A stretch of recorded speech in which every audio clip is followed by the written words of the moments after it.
日本伫8月24号开始排放核废水，台中市卫生局今仔嘛去卖场稽查检查标示，买来采样来进行食品辐射的残留检验哦。市政府表示讲，对去年9月开始，已经检验853件日本食品，会阁来加强检验的量能。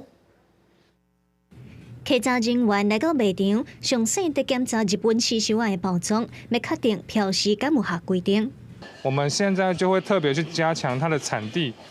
有没有标示到都道府县，像这个原产地标示到日本的福岛县。再来到水产的会计，台中市卫生局长詹主典和稽查人员在检查包装和内底的物件敢有相共，嘛甲产品查登去化验。因为日本从8月24日开始甲核废水排入去海洋，所以台中市府加强检验日本食品，要确定放射性元素敢有超标。必要的话，国内也可以化验。不过按照原能会的说法，这个海水大概1到2年，污染的海水1到2年才会到台湾，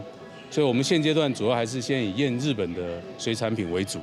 台中市府自2012年用第2有备金买7台纯正精检器，今年8月底进前已经检验853件日本食品，对87件日本水产当中暂时无发现超标的情形，但是有6件标示无合规定，4件依照违反食安法裁罚3万。另外，因为核废水的排放，对日本水产的检验会对30件增加到逐个月75件，但是民众对日本食品要是会惊。因为它不是有那个吗？有那个重金属辐射污染吗？你这个有食安的问题，你基本上你不会去自找麻烦吧？相关商品我们都是有符合我们的相关政府单位的检验跟抽检，那相关的抽检的成果，政府单位也都会公告在网络上。市府表示，未来的查验量能会阁增加1.5倍，安尼逐年按算会当抽验900件日本食品。若是违规的情形，嘛依法开罚，希望民众安心。记者综合报道。